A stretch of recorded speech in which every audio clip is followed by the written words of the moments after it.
conforme já foi tratado, o último vídeo postado fala sobre Mateus, fala sobre a questão dos sinóticos, tá?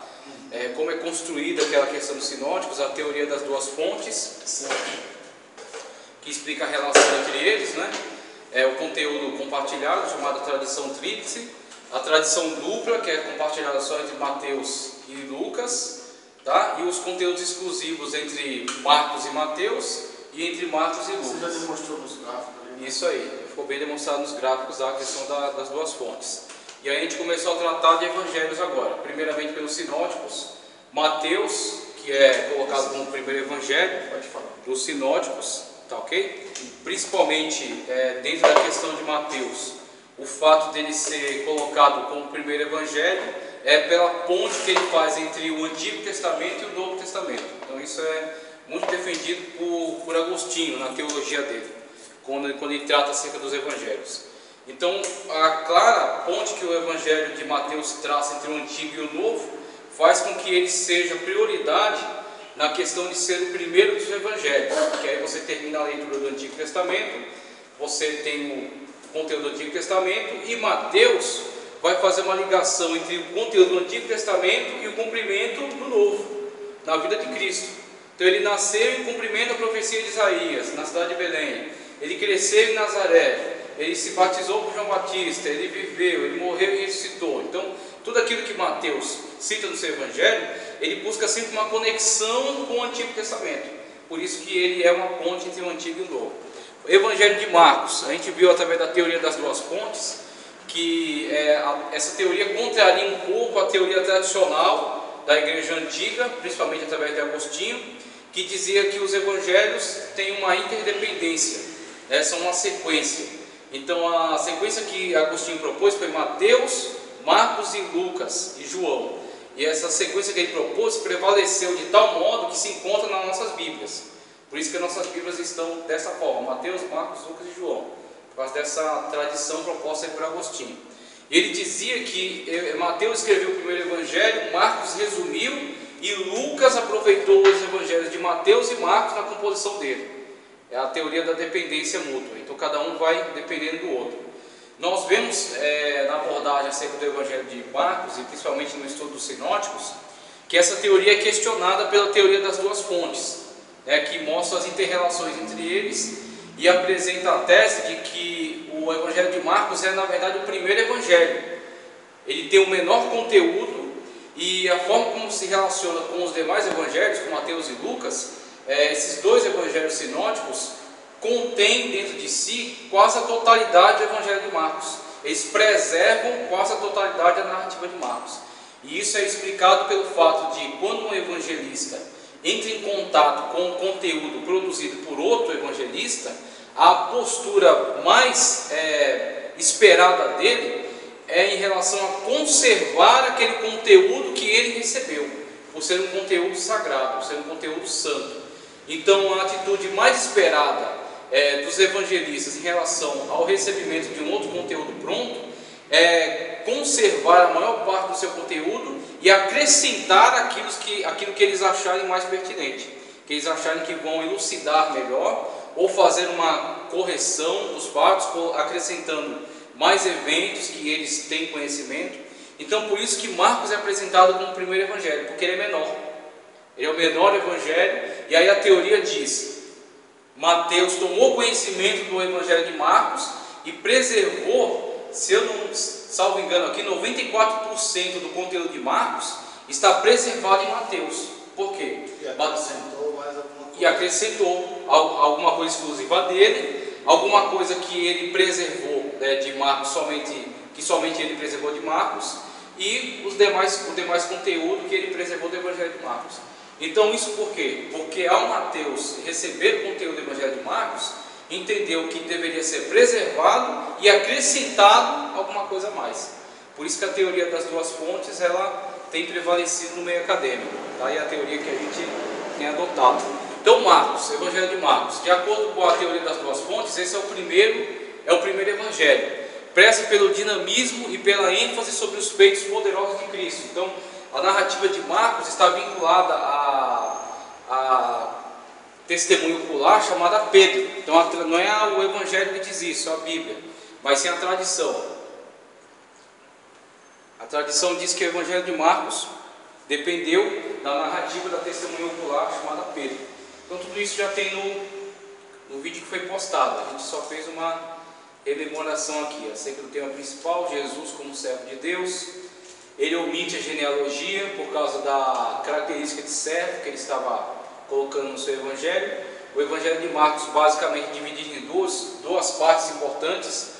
Primeiro, o serviço do servo, que é de Marcos 1 até o 10:52.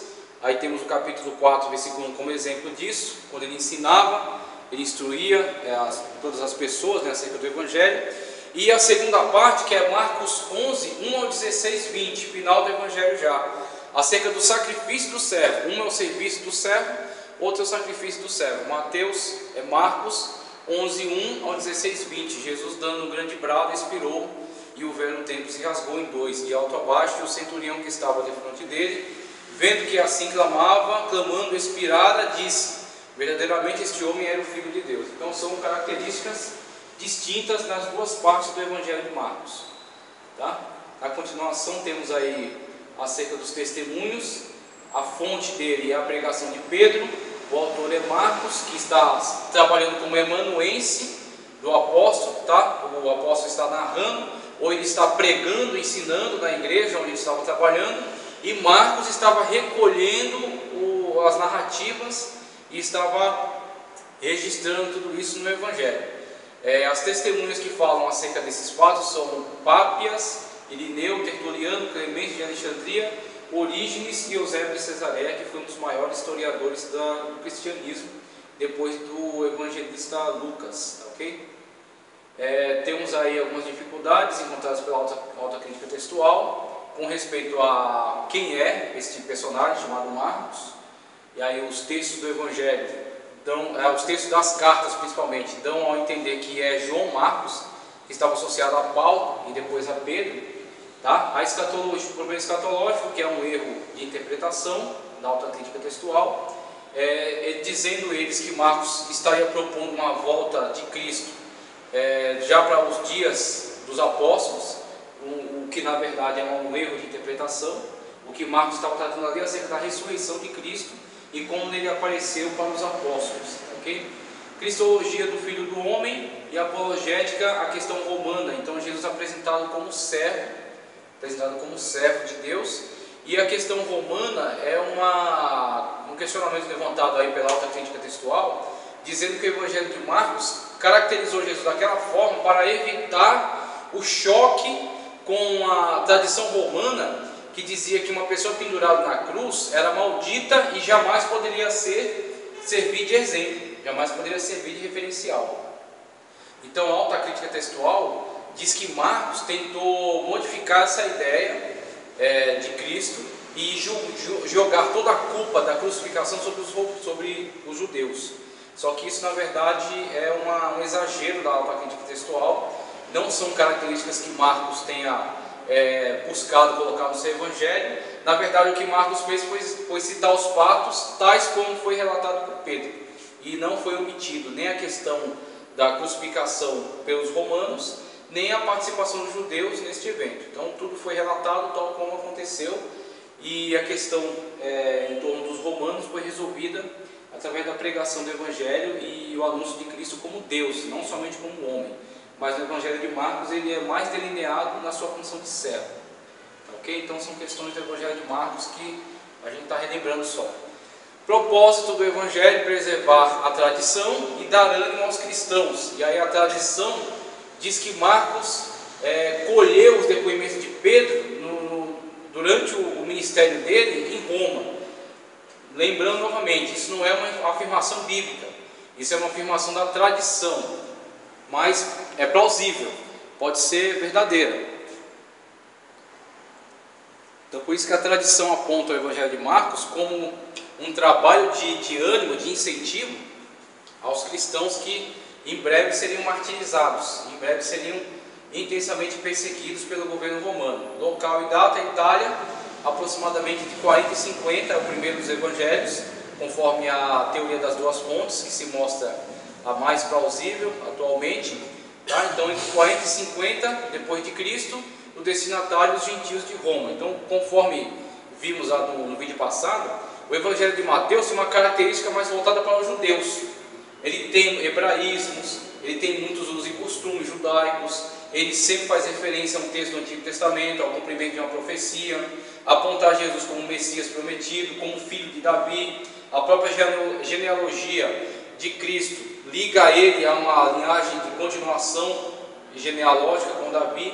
Então o Evangelho de Mateus está organizado de uma forma que focaliza muito os problemas judaicos, focaliza muito os interesses judaicos. Então a própria forma do Evangelho, né, e a tradição dizem que o Evangelho de Mateus buscava um convencimento dos judeus, uma forma de debater com eles acerca do Messias e dar-lhes uma nova oportunidade de aceitação, a partir de um texto que mostrasse claramente a profecia no Antigo Testamento e o cumprimento em Cristo Jesus. Marcos não tem esse objetivo. O Evangelho de Marcos, na hipótese aqui de Pedro estar trabalhando na Itália, está lidando com cristãos gentios na sua maioria, alguns judeus, mas a maioria de cristãos gentios que em breve seriam perseguidos. E esses cristãos gentios da Itália, na sua maioria eram servos, na sua maioria eram escravos. Então Pedro não vai modificar a verdade, Pedro não vai alterar a verdade, ele vai simplesmente delinear, ele vai enfatizar as características mais importantes para aquele momento, para aquela situação e para aquele público. Então as características de Cristo mais importantes para aquele público eram o seu papel de servo, com que ele, na sua missão de servo, cumpriu com todo o desígnio de Deus na vida dele e realizou o grande projeto de salvação, através do seu papel de servo, servo sofredor, conforme é profetizado em Isaías. E mesmo Isaías sendo profetizado isso, Pedro, na sua pregação, e Marcos, colhendo esse depoimento, não dão tanta ênfase a isso, o que Mateus daria muito mais ênfase. Mas Pedro está trabalhando com um público para quem esse conteúdo não vai ser relevante, não vai ser tão relevante. Por isso que os evangelhos têm características próprias. Eles são sinóticos, por quê? Porque eles olham para uma mesma direção. Eles apontam aí, através de um recurso biográfico e histórico, a vida de Cristo, o seu ministério, seus ensinamentos, morte e ressurreição. Então os três olham para um mesmo objetivo, mas não trabalham da mesma forma. Eles têm formas diferentes de trabalhar o mesmo conteúdo. Eles têm acesso à mesma verdade, mas um vai dar mais ênfase a este aspecto, outro vai dar mais ênfase a outro aspecto. Mateus, por causa dos judeus, dá ênfase a este aspecto, né, o cumprimento das profecias. Pedro, pelo ambiente que estava trabalhando, e Marcos, colhendo depoimento, vai dar ênfase a outro aspecto, por causa de outros problemas e outras necessidades. Então entramos aí no Evangelho de Lucas. Nesse trabalho que estamos fazendo, nesse estudo acerca dos Evangelhos, já vimos aí a questão sinótica, tá? E estamos trabalhando aí os três Evangelhos primeiro, né? Na ordem que foi proposta aí por Agostinho, na ordem da tradição. E chegando ao Evangelho de Lucas, eu quero colocar aqui que nós vamos trabalhar agora o Evangelho de Lucas e sequencialmente o Evangelho de Lucas não vamos entrar em João, vamos entrar em Atos. Por que essa proposta? Porque a tradição afirma de uma forma muito forte, com muita base de sustentação, que Lucas é o autor do Evangelho, tá? Do Evangelho e de Atos, dos Apóstolos. Então a característica textual, inclusive, não somente testemunho da tradição, além do forte testemunho da tradição, temos características textuais que apontam para nós o mesmo autor para o Evangelho de Lucas e o livro de Atos dos Apóstolos, e principalmente pela dedicação, a própria dedicatória do início do texto deixa isso muito claro, muito evidente. Então vamos trabalhar agora o Evangelho de Lucas. O Evangelho de Lucas tem uma característica muito diferenciada em relação aos outros evangelhos. Então temos, por exemplo, no Evangelho de Mateus, uma testemunha ocular. Quando falamos que Mateus recebeu o Evangelho de Marcos e preservou dentro da sua narrativa, conforme a teoria das duas fontes, não estamos dizendo que Mateus precisava do Evangelho de Marcos para escrever o seu Evangelho, porque ele é uma testemunha ocular, diferentemente de Marcos. Pedro era testemunha ocular e Marcos estava dependendo de Pedro. Mateus é uma testemunha ocular, ele conhece aqueles fatos. Agora o que acontece? Como vimos nos primeiros quadros, tratando da evolução do Evangelho ao longo da história, vimos que o primeiro movimento, desde o ano 30 da era cristã, logo após o Pentecostes, o primeiro movimento da igreja foi de propagação do Evangelho, e de por todo mundo pregar o Evangelho a toda criatura. Então, no primeiro momento de propagação, como o primeiro intuito dos apóstolos, o trabalho de escrita dos Evangelhos não foi prioridade, e sim se espalhar pelas terras, abrir igrejas e ganhar almas para o reino de Deus, ganhar mais adeptos para o cristianismo, pregar o Evangelho a toda criatura. Com isso temos cada apóstolo que foi para cada região, era ele mesmo a fonte de autoridade. Por isso que o Evangelho, nos primeiros anos de propagação, era oral. A fonte era oral. Por quê? A fonte era a pregação do apóstolo, o ensino do apóstolo, a comprovação do apóstolo em relação à verdade. Alguém tinha uma dúvida, Jesus disse isso? E aí temos, por exemplo, alguns ensinadores gnósticos que começam a entrar na igreja, tentando propagar a sua filosofia na igreja. E para tentar que a sua filosofia participasse da vida da igreja, ganhar aquele povo para a sua linha de pensamento, eles começaram a dizer coisas que Jesus teria dito, mas que na verdade não disse, estão de acordo com o pensamento gnóstico. Como prova disso, temos o Evangelho apócrifo de Tomé. O Evangelho de Tomé, ele é um evangelho composto de diversas máximas de Cristo. E aí Cristo disse isso, Cristo disse aquilo, Cristo falou dessa forma. E com essas afirmações que havia no Evangelho de Tomé, vemos aí como trabalhavam os hereges da época. Então o que acontece? Alguém ouvia de um herege que Jesus disse que o homem não deveria se casar, porque o casamento é impuro. O homem deve purificar a sua alma para se libertar do corpo, que é matéria, e evoluir até o ser espiritual. Então alguém chega e diz: olha, eu ouvi falar que Jesus disse isso. Como que nós vamos ter a comprovação daquilo que é verdade e daquilo que é mentira? Através de uma testemunha ocular. Então alguém chega para Mateus e fala: Mateus, Jesus disse isso? Aí Mateus vai dizer: não, Jesus nunca disse isso. Por que você está dizendo? Porque eu estava. Eu passei quase 4 anos andando com ele. Eu sei o que ele disse, eu sei o que ele pregou, eu sei o que ele ensinou. E aí você vai ver, Mateus, no caso, no lugar em que ele está, ele é a comprovação da verdade. João, no lugar onde está, ele é a comprovação daquilo que foi dito e aquilo que não foi dito. João faz isso no seu evangelho, quando João combate os gnósticos, logo no capítulo 1, versículo 1, trazendo a revelação acerca do verbo, conforme a gente vai ver no evangelho de João mais à frente. Então o que acontece? Cada um é a comprovação da verdade no local em que está. É o período da oralidade. Passada a oralidade, dá-se início o período textual. E aí, através da teoria das duas fontes, mesmo, o Evangelho de Marcos provavelmente é o primeiro, por ser o menor. Mateus, quando recebe o Evangelho de Marcos, não é que ele precisa do Evangelho de Marcos, mas sim porque ele toma conhecimento do conteúdo do Evangelho, vê que é verídico, uma vez que preserva no seu evangelho, que é a narrativa, estão em relação, tá? Não é que é uma cópia, você não vai encontrar do mesmo jeito o versículo deste modo em Mateus e igualzinho em Marcos, não é. Você vai encontrar tratando do mesmo assunto, com alguns pormenores diferenciados. Nesses pormenores, o que vemos geralmente? Em Mateus vai estar resumido e em Marcos vai estar um pouco mais expandido. Então Marcos toma o conhecimento e fala: de fato, era assim, só que tem mais isso aqui, que não foi relatado aí nesse evangelho, por motivos que só Pedro poderia explicar. Então, essa é a relação entre Mateus e Marcos. Agora, o que acontece em Lucas? Lucas é um evangelho diferenciado. O próprio autor, no primeiro capítulo de Lucas, ele afirma que ele construiu essa narrativa, ele construiu esse conteúdo textual com um objetivo. Qual é o objetivo? Preservar a tradição, E ele mesmo confessa que fez uso, que lançou mão de outras obras. Então Lucas, ele não esconde a característica do seu evangelho. Ele é muito sincero, ele é muito verdadeiro, muito autêntico. Inclusive Lucas é autêntico não somente em relação à questão textual, mas em relação às narrativas e aos testemunhos que ele dá de lugares históricos e personagens.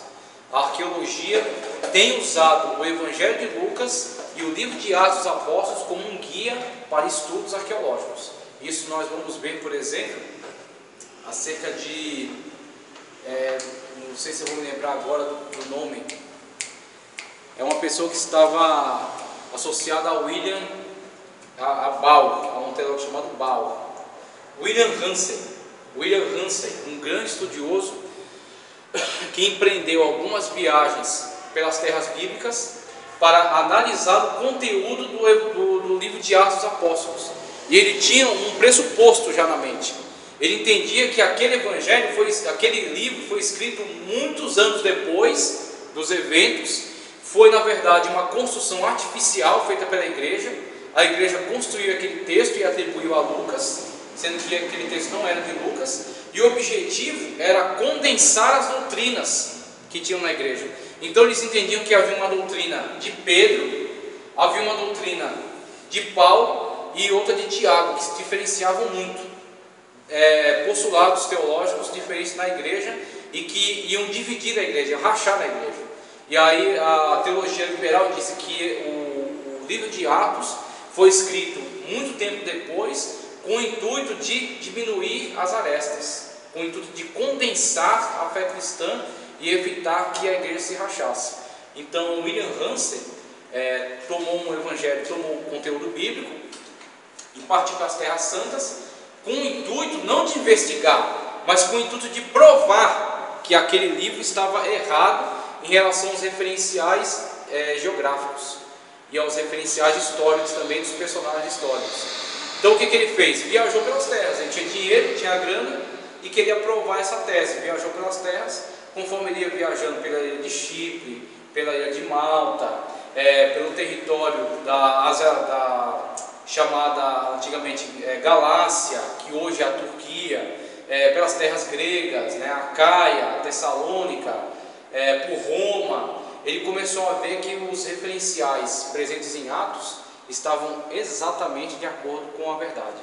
Exatamente de acordo com a verdade. Ele descreveu os itinerários da viagem de Paulo, os itinerários da igreja, Pedro quando desce para Jope, a igreja quando vai para Antioquia. Ele descreveu tudo exatamente tal qual a história poderia comprovar, conforme a arqueologia poderia comprovar. Então você vê, a partir dessa análise, vemos a importância não só teológica, no sentido das doutrinas, dos estudos ali colocados, mas vemos também importância arqueológica e importância histórica, que aí já entra pela área da ciência, das ciências humanas. Então vemos aí tanto o conteúdo de Atos, a partir dessa comprovação arqueológica, quanto o conteúdo de Lucas tem um caráter diferenciado de Mateus e Marcos. Lucas é um tipo de autor muito verdadeiro e muito sincero na sua forma de abordagem. Ele fala: eu não construí esse evangelho na minha cabeça. Esse evangelho foi construído a partir de textos que eu já tinha disponível, que eu investiguei, E existe algum conteúdo exclusivo em Lucas que não é encontrado nem em Marcos nem em Mateus, e que é fruto da investigação de Lucas em relação a outras testemunhas oculares. Então Lucas não é uma testemunha ocular.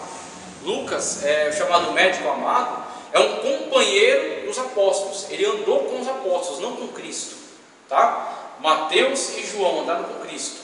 Marcos está associado a Pedro, não andou com Cristo. Lucas não andou com Cristo, mas está associado aos apóstolos. Conhece o evangelho de Marcos, conforme ele mesmo diz, conhece o evangelho de Mateus, conforme ele mesmo diz, e tem acesso a outras testemunhas oculares. A partir dessa investigação, e é isso que ele diz no seu evangelho, que ele perscrutou, que ele investigou a produção textual da época, com o intuito de apresentar uma narrativa verídica e uma narrativa detalhada. E aí ele endereça o seu texto a Teófilo, que a gente vai ver mais na frente aqui, acerca da discussão sobre Teófilo. É uma pessoa, é um grupo de pessoas. Então, a obra literária de estilo linguístico mais rico do Novo Testamento é uma das características de Lucas. Ele emprega no seu evangelho, um grego de alta categoria. Ele emprega no seu evangelho um grego de alta categoria, com pontuação correta, com palavras corretas. Porque o que temos nos textos do Novo Testamento? temos Mateus, judeu, né? Temos Marcos, judeu, temos João, judeu. No caso de Pedro e de João, Pedro forneceu a narrativa para Marcos e João escreveu o seu evangelho. Eram pescadores, né? Não tinham letras, não tinham muita cultura, muito conhecimento linguístico. Então existe uma teoria que diz que Mateus escreveu em aramaico, na verdade. É provável que tenha escrito em grego sim o seu evangelho, ainda mais que era funcionário da alfândega. Então ele tinha um conhecimento de Antigo Testamento, tinha um conhecimento da língua, por ser uma pessoa que trabalhava no funcionalismo público da época, né? Na instituição romana instalada lá na Palestina. Mas João era pescador, e de pescador ele não passou a funcionário público como Mateus. Ele simplesmente passou a ganhar almas, a evangelizar, a pregar. Então o que acontece? A característica textual de Mateus, de Marcos e de João é uma linguagem muito mais simples. É uma construção textual muito mais simples, com questão de erros ortográficos, com questão de palavras, com características muito mais judaicas do que gregas. É como, por exemplo, você pega aí uma pessoa estrangeira que vai tentar escrever um livro em português, ela não tem um bom domínio do português, e algumas palavras ela escreve com uma sonoridade errada, com uma forma errada, né? Ou com uma acentuação incorreta. Por quê? Ela não tem domínio daquele idioma. Ela entende, conhece alguma coisa para poder se comunicar, mas ela não tem domínio da língua, não é a língua pátria dela. Assim acontece com Mateus, Marcos e João. A característica linguística do evangelho deles é fraca, é pobre, mas a de Lucas é riquíssima, porque ele tem domínio da língua que ele está escrevendo. Ele conhece o grego, é provavelmente a língua pátria dele. Ressalta o caráter humano do ministério de Cristo, tá? Então Lucas, o objetivo dele, diferentemente de Mateus, que tinha um objetivo de fazer associação entre a profecia e o cumprimento em Cristo, e o evangelho de Marcos, associado a Pedro, que estava mostrando Cristo, servo de Deus, aos romanos. Lucas tem um objetivo, vamos dizer assim, muito mais humano, em mostrar que este Jesus é uma pessoa histórica, e sendo uma pessoa histórica, é também uma pessoa divina. Ele é uma pessoa divina, mas não um ser divino, um anjo, um ser imaterial. Ele é um ser divino materializado, ele é um homem. Então Jesus é um homem. Jesus é um homem, Jesus viveu como homem, se comportou como homem, ele sentiu cansaço, sentiu fome, sentiu sede, características humanas muito presentes em Lucas, tá? O que Jesus não tem em relação aos outros homens? O pecado. Então Jesus, ele é o Deus que é o mesmo Deus de Mateus, Marcos e João. Não é que é um ser humano somente ser humano, sem a característica divina. Ele é Deus, mas é Deus encarnado. Então em Lucas é muito ressaltado a característica humana. A unidade do evangelho é inquestionável. Então quando você analisar o evangelho de João mais para frente, e quando você analisa outros evangelhos, a autocrítica textual geralmente questiona muitos trechos do evangelho. Diz assim: esse texto aqui, esse trecho é de autoria deste autor, mas esse trecho aqui não é dele, esse trecho aqui foi inserido depois. Isso acontece com Marcos, no final do evangelho de Marcos. Existe um trecho lá do capítulo 16 já, acho que do 1 ao 9, que é fortemente questionado pela autocrítica textual, e que de fato, analisando textualmente só, apresenta uma característica muito diferente em relação à continuidade dos demais textos. O texto vem até um ponto, quando chega num ponto parece que ele volta a recontar aquela história, fazendo um resumo dela. Então com isso nós vemos uma quebra de continuidade no texto. Essa quebra de continuidade, ela pode ser um sinal de que aquele texto foi inserido depois de pronto. Então o texto estava pronto, foi recebido pela igreja pronto, e os copistas que vieram depois, por algum objetivo, entenderam que seria necessário inserir aquele texto. Então alguma tradição que um outro discípulo tinha de Marcos, e falou: olha, Marcos também registrou isso aqui, a gente tem o evangelho de Marcos e tem esse texto aqui, e aí ele acaba inserindo esse texto diferenciado. Então isso mostra uma quebra de unidade dentro da autoria daquele texto, o que não acontece em Lucas. Lucas, isso é inquestionável, a autoria é atribuída completamente a um autor só. A autocrítica textual atribui a um autor só, e a tradição diz que este autor é Lucas. O autor admite fazer uso de fontes na composição do seu evangelho, tranquilo, é a característica como Lucas escreveu. Então quer dizer que Lucas não é inspirado. Aí, essa questão da inspiração, ela não depende só da forma como o evangelho está sendo escrito. Ela depende muito mais da inspiração concedida ao seu autor. Então, onde está a inspiração do Espírito Santo no evangelho de Lucas? Não está na questão de que Lucas viu os fatos, ele não é uma testemunha ocular. Também não está na questão de que Jesus revelou a Lucas. Lucas não diz isso. Paulo diz isso. Paulo diz que o meu evangelho eu recebi do Senhor. É uma afirmação dele. E eu não me encontro hoje numa posição de dizer que ele mentiu. Eu entendo que ele disse a verdade. E ele não se contradiz na narrativa que ele fala acerca de Cristo, as doutrinas. Então, Paulo afirma isso e eu creio. Ele diz, eu recebi o meu evangelho do Senhor. O que não é dito por Lucas. Lucas diz que pesquisou. Então, essa sinceridade de Lucas mostra que ele era uma pessoa séria e que ele era uma pessoa comprometida com a verdade. E onde está a inspiração? Está no fato de Lucas receber do Espírito Santo de Deus a competência para analisar os conteúdos. Ele analisou o conteúdo de Marcos, ele analisou o conteúdo de Mateus, ele analisou as narrativas de outros apóstolos que não são mencionados. Bartolomeu, onde está Bartolomeu? O que ele disse? O evangelho dele, não temos. Talvez trechos exclusivos do evangelho de Lucas sejam fruto da narrativa de Bartolomeu, ou de outros apóstolos, Judas Cananeu, Judas, a tradição chama Judas Tadeu, tá? Que é diferente dos Iscariotes, e outros, Simão, chamado Zelote, irmão de Pedro, o André, por exemplo, onde está o evangelho de André? Onde estão as cartas de André? Não temos. Se ele escreveu alguma carta, não chegou até nós. E não chegou até nós porque não era necessário para a nossa salvação. Tudo aquilo que é necessário está aí. Agora, talvez alguma parte exclusiva do evangelho de Lucas, que não estão em Mateus e Marcos, estejam preservando alguma narrativa de André. É uma possibilidade.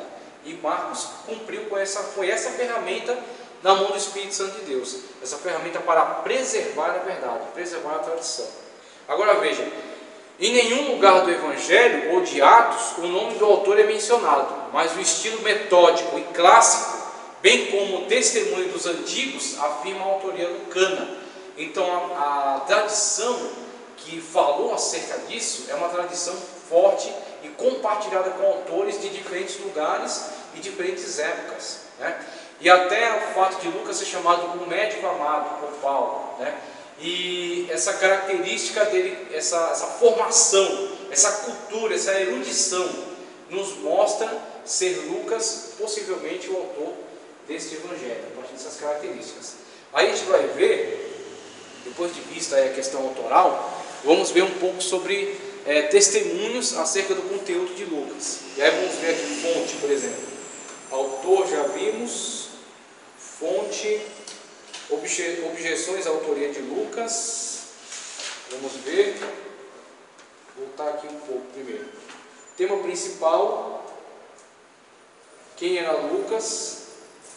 Unidade. Vamos aqui no quem era Lucas, tá?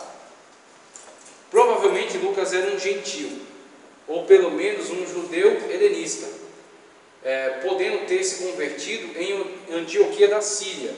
Seu nome é de origem grega. Nas despedidas constantes em Colossenses 4, 10 a 14, Paulo parece distingui-lo de judeus, talvez hebraístas, vinculando com gentios. Sua facilidade no uso do idioma grego sugere que era gentil, ou judeu helenista, ou seja, era a língua dele, a língua pátria dele, mais afeito ao idioma grego, que a maioria dos judeus teria sido. O estilo grego de Lucas, juntamente com o estilo da Epístola aos Hebreus, é o mais refinado de todo o Novo Testamento. O mais refinado. As exceções têm lugar quando parece que ele seguia fontes informativas semíticas, orais ou escritas, ou então quando adotava um estilo semítico de grego, para que soasse como o grego bíblico da Septuaginta. Por outra parte, ambos os livros de autoria lucana começam com uma dedicatória formal. ao estilo literário grego-romanos, únicos livros do Novo Testamento que assim o fazem. Então você vê, quando em Lucas aparece um tipo de texto mais característico de um texto escrito por um judeu, quando ele cita fontes judaicas e quando ele faz menção de textos extraídos da Septuaginta. A Septuaginta era a Bíblia hebraica escrita em grego, só que qual é a questão? É uma Bíblia escrita em grego, só que por judeus. A forma deles pensarem as palavras, a forma deles descreverem os eventos, é a partir da forma como eles entendem, a mente judaica. Então Lucas, ele tem textos dele que são caracteristicamente textos da erudição greco-romana, conteúdos de conhecimento de língua da tradição greco-romana. E alguns pontos é aproximado com a tradição judaica, principalmente quando cita textos de fonte judaica ou quando cita a Septuaginta. E o que acontece? Com isso vemos a questão de Lucas ser o autor é fortalecida cada vez mais pela questão textual e pela questão da tradição. Dentro da questão textual temos também a questão dele pôr um prólogo. Ele dá ao texto um endereçamento, ele explica, antes de começar a narrativa, ele dá uma explicação sobre o texto, o que ele está escrevendo, qual é o propósito com o que ele está escrevendo, para quem está escrevendo. Isso é um prólogo. Então, quando ele adota essa prática de pôr um prólogo, tanto no Evangelho quanto em Atos, vemos duas coisas: o autor dos dois textos são a mesma pessoa, porque usa o mesmo recurso, e outra, ele não é um judeu, ele é um gentio, porque esse tipo de característica é típica de uma escrita de um gentio, de um grego ou de um romano. Então nós estamos cada vez mais encontrando, delineando a característica do nosso autor. Então mesmo que o autor não dê nome a si mesmo, ele está completamente configurado dentro dessas nuances aí, essas características que são próprias de um gentio erudito. Vemos uma questão interessante, por exemplo, se você comparar os evangelhos canônicos com os apócrifos. Os evangelhos apócrifos, cartas apócrifas, geralmente eles gostam de pôr o nome. A pessoa que está escrevendo fala, Evangelho de Pedro, que escreveu as palavras de Jesus e tal, e começa a falar muito de baboseira. Por que ele geralmente apela para o nome? Porque ele sabe que o texto dele vai ser, na grande maioria, rejeitado. Porque a igreja está sempre bebendo da fonte das testemunhas oculares. Então ela recorre sempre ao testemunho ocular. O que Jesus disse de fato? Aí a testemunha ocular vai contrariar aquilo que for falso. Então, como que os autores de evangelhos apócrifos apelavam? Eles colocavam no começo do evangelho o nome, que Pedro escreveu este evangelho. Aí vai um monte de baboseira herege que está ali, mas ele deu autoria a Pedro. Se aquele evangelho caísse na mão de uma igreja ingênua, pessoas que estivessem um pouco distanciadas das testemunhas oculares e que não tivessem como tirar a prova, a comprovação, poderia enganar as pessoas durante algum tempo. Agora os evangelhos, os 4 evangelhos e Atos dos Apóstolos, tem nome neles? Não tem. Por que não tem nome? Porque não precisa. O evangelho, ele é simplesmente uma forma de guardar para a tradição, para a posteridade, as palavras de uma pessoa que está presente. Mateus está lá. Mateus não teve a primeira preocupação em escrever um livro. E Mateus não tinha o objetivo de enviar esse livro a algum outro lugar. O que foi feito em relação ao Evangelho de Mateus foi alguém sentar e escrever aquilo que Mateus estava pregando, aquilo que Mateus estava ensinando. E aquele Evangelho ia ficar ali mesmo. Se alguém quisesse levar aquele Evangelho para uma outra igreja, ele ia copiar aquele Evangelho ali e levar para essa outra igreja. Quando chegasse na outra igreja, não haveria dúvida, porque a pessoa que copiou falou: eu copiei esse Evangelho na igreja onde estava Mateus. Então essas aqui são as tradições de Mateus. Então com isso, a igreja, na sua continuidade histórica, sabia quem eram os evangelistas, porque aquele evangelho foi construído ali, naquela igreja, debaixo da autoridade daquele apóstolo. Então a tradição ia afirmar: esse evangelho não tem nome, mas ele é de Mateus, porque ele foi resultado das palavras que Mateus pregou, dos ensinos que Mateus ministrou aqui entre nós. Então você vê isso numa característica muito interessante: os evangelhos canônicos não têm nome, eles são anônimos. A autoridade da pessoa que estava ali o garantia, o autentificava. E os evangelhos apócrifos geralmente põem o nome, porque eles sabem que não gostam de autoridade. Então eles precisam apelar para essa questão de colocar o nome. Aí vemos aí na questão das testemunhas oculares, passamos aí a questão da fonte, tá? Do autor, que já foi explicado. E aí vemos agora a questão dos testemunhos. Aqui, ó, data da composição, objeções à autoria lucana, mais um pouco antes disso, ainda tratando do autor e um pouco das objeções à autoria de Lucas.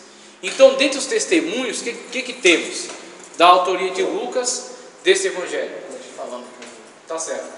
Dentre as testemunhas da autoria lucana do evangelho e de Atos, temos primeiro Irineu, em 185 depois de Cristo. Irineu em 185 depois de Cristo. E depois temos o que? O Cânon Muratoriano. O Cânon Muratoriano foi um livro, ou como tem aqui, um fragmento de uma lista dos evangelhos, escrita em 170 depois de Cristo e descoberta por Ludovico Antônio Muratori, por isso que tem o nome de Cânon Muratoriano, por causa da pessoa que o descobriu no ano de 1672. Ele viveu entre 1672 e 1750. E ele descobriu esse cânon, descobriu esse fragmento de texto, que é uma lista que descreve quais eram os livros canônicos daquela época. Então, nessa lista dos livros canônicos, temos os livros do Antigo Testamento, os apócrifos do Antigo Testamento, muito bem esclarecidos, que são apócrifos, e depois tem uma lista dos livros do Novo Testamento, que é onde ele apresenta os evangelhos, ele apresenta Atos dos Apóstolos, apresenta as cartas e apresenta o Apocalipse. Então, o Cânon Muratoriano é um testemunho acerca de quais eram os livros canônicos.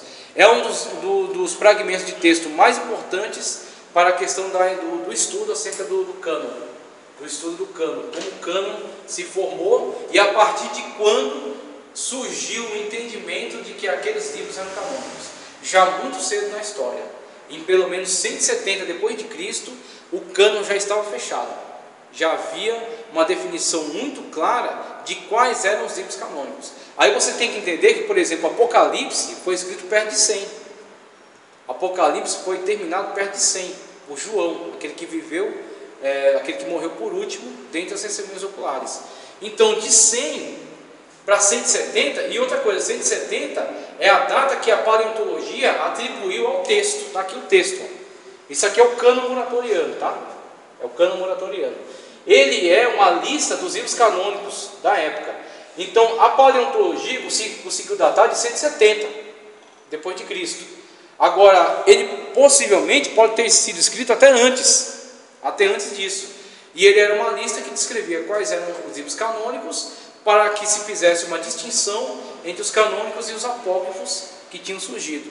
Então, dentro de um texto aqui do Cânon Muratoriano, temos o terceiro livro do Evangelho é o de Lucas. Este Lucas, médico, que depois da ascensão de Cristo, foi levado por Paulo em suas viagens, escreveu sob seu nome as coisas que ouviu, uma vez que não chegou a conhecer o Senhor pessoalmente. E assim, à medida que tomava conhecimento, começou sua narrativa a partir do nascimento de João. Então, aqui um testemunho do Cânon Muratoriano, pelo menos 170 depois de Cristo, tá? Falando acerca dos livros canônicos e descrevendo como foi construída a obra de Lucas. Outra questão que temos a abordar, e que fala também da autoria de Lucas, vem de um herege. Olha só, um dos testemunhos fortes acerca da autoria de Lucas vem de um herege.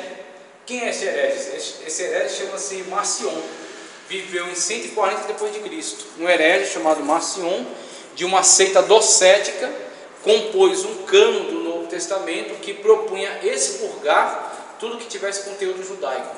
O seu cânon era composto do Evangelho de Lucas e de uma seleção de textos nas epístolas de Paulo. Então, qual era a ideia desse camarada? Marcion era um herege que defendia a ideia de que haviam dois deuses. Havia um Deus que era um princípio mau e havia um Deus que era o Deus da bondade. O Deus mau chamava-se Javé, que era o Deus do Antigo Testamento e de toda a tradição judaica, que era um Deus sanguinário e era um Deus vingativo. O Deus bom chamava-se Jesus, que se manifestou no Novo Testamento para nos libertar de Javé. E o principal pregador, apóstolo, que era mensageiro de Jesus, era Paulo, porque os demais apóstolos estavam vinculados à tradição do Antigo Testamento, do Deus Javé, um Deus mau. Então o que Marcion pretendia? Separar dentre o cânon tudo aquilo que fosse somente conteúdo vinculado unicamente a Jesus, o Deus bom do Novo Testamento. O que ele fez com isso? Ele pegou todas as cartas de Paulo e retirou delas tudo aquilo que tivesse citação do Antigo Testamento, ou que tivesse algum relacionamento com um apóstolo, dos outros apóstolos. E de Lucas ele fez a mesma coisa. Lucas ele também retirou tudo aquilo que fosse citação do Deus Javé do Antigo Testamento, de texto do Antigo Testamento ou dos outros apóstolos. Com isso, ele construiu um texto que tinha simplesmente o Evangelho de Lucas e as cartas de Paulo editadas por ele, tá? Esse era o cânon dele. Esse cânon ele apresentou para a igreja e foi rejeitado como herege, e foi proibido de propagar essas besteiras que ele tinha construído. Então isso são as bobagens da cabeça dele. Agora, em que ele é útil? Ele é útil porque ele é muito antigo, ele é de 140 da era cristã. Ele viveu em 140 da era cristã. E nessa época, ele afirmava com muita ênfase que Lucas era o autor daquele evangelho, era o autor de Atos, e Paulo era o autor daquelas cartas. E quando ele foi contraditado pela igreja, ele não foi contraditado em relação a essas afirmações, ele foi contraditado em relação a essa doutrina, mas em relação a essas afirmações não foi contraditado, porque isso estava certo. Lucas era o autor daquele evangelho, Lucas era o autor daquele livro de Atos, e Paulo era o autor daquelas cartas. Então Marcion, mesmo sendo um herege, ele constitui-se uma das fortes testemunhas da autoria lucana, do Evangelho e de Atos. Aí temos o Evangelho de Lucas, objeções, conforme a gente está vendo aqui. A narrativa da crucificação não apresenta o caráter da morte substitutiva, como em Paulo, e sim como um cumprimento de um propósito divino. E outra objeção, também é dito que a tentativa de demonstrar que a linguagem erudita de Lucas provém de sua formação médica não é comprovada. Nessas duas objeções, que aliás poucas, que temos da alta crítica textual em relação ao conteúdo de Lucas, até por aquilo que ficou muito provado por Cyril William Hansen nas suas pesquisas, vemos que a primeira é uma pretensa, um pretenso desacordo, desarmonia entre a teologia presente no Evangelho de Lucas e a teologia defendida por Paulo nas suas cartas. Em que isso é um problema para a alta crítica textual? Isso é um problema no sentido de que nós, na tradição, na ortodoxia, tem afirmado fortemente que Lucas foi o companheiro de Paulo, que Lucas foi uma pessoa que esteve muito ligada ao apostolado de Paulo e que viajou com ele, que relatou muito acerca da vida dele. E a autocrítica textual entra com essa objeção, fala, se Lucas estava tão associado a Paulo, por que a visão dos dois se diferencia em relação à morte e ressurreição de Cristo? Paulo apresenta com um caráter mais, vamos dizer assim, mais sofredor, e Lucas apresenta quase como que um herói. A primeira questão que existe aí dentro é um erro de interpretação, porque esse ponto de vista de que Lucas faz essa apresentação é, na verdade, uma leitura que a alta crítica textual está fazendo. Não necessariamente é a verdade. Não necessariamente é a verdade. E outra questão, Lucas, estando associado a Paulo, ele não está subjugado por Paulo na forma dele descrever os eventos. Ele tem liberdade. Então o que acontece? Lucas vai agir a partir da inspiração que o Espírito Santo de Deus deu a ele, não a partir daquilo que Paulo diz. Ele não está obrigado a narrar conforme Paulo ditar. Ele está associado a Paulo, mas o Espírito Santo de Deus dá uma visão a Paulo dos mesmos eventos sem os contrariar, mas enfatizar alguns aspectos. E ele dá outra visão a Lucas. Então Lucas, quando descreve acerca da morte e ressurreição, ele põe uma característica que foi dada pelo Espírito Santo de Deus a ele. de colocar Jesus como um homem, mas como um homem divinizado, um homem glorificado, principalmente depois da sua morte e ressurreição, quando ele apresenta Jesus como um ser que venceu sobre a morte e sobre o pecado, e que tem todo o poder no céu e na terra. Então vemos aí que Lucas tem essa característica que foi dada por ele, a ele pelo Espírito Santo. Também é dito que a tentativa de demonstrar que a linguagem erudita de Lucas provém de uma formação médica não é comprovado. Não pode ser comprovado em A mais B, especificamente. Uma prova palpável, uma prova empírica, algo que possa ser provado por elementos, por fragmentos. Mas isso é o que nós podemos observar dos indícios. Então os indícios textuais e principalmente a forma de tratar o texto, a forma de lidar com o texto. Este autor, que é o autor de Lucas, que é o autor do Evangelho e do livro de Atos, são ambos a mesma pessoa que adotam uma forma de escrita tradicionalmente da erudição greco-romana, quando colocam um prólogo. Os outros, nenhum outro texto da Bíblia tem prólogo, nenhum outro texto da Bíblia, somente esses dois textos. E esses dois textos provavelmente vieram desse personagem. Lucas, que era um gentil e que não era uma pessoa ignorante, era um médico, um chamado médico amado. Então, outras questões dentro de Lucas temos, na continuidade aqui, objeções acabamos de ver. Aí vamos ver propósito e data da composição. Vamos ver propósito e data da composição. Lucas é o único evangelista que apresenta um prólogo em seu evangelho, ao costume dos textos greco-romanos, como já foi visto. Esse aqui é o chamado Codex Petropolitanos. Ele é um dos textos mais antigos aí dos evangelhos. Não chega a ser próximo dos originais, é coisa acho que do segundo, terceiro século da era cristã, quando os textos não eram mais feitos como pergaminho enrolados. Eles eram feitos agora como livros. Inclusive, a adoção do que chama-se códex é a forma de livro da antiguidade. Existe aí uma possibilidade do surgimento desse formato de livro dever-se aos textos do Novo Testamento, porque as evidências mais antigas desta forma de livro são de textos bíblicos, o chamado códex. É possível que isso tenha sido inventado pela igreja, esta forma adotada de construção, de encadernamento dos textos, o códex. Lucas é o único evangelista que apresenta um prólogo em seu evangelho, ao costume dos textos greco-romanos. Seu evangelho enfatiza um caráter humano de Cristo, e sua mensagem de salvação tem um caráter universalista, evitando hebraísmos em sua narrativa. Outra característica particular desse gentil. Você vê que o quadro está muito bem pintado.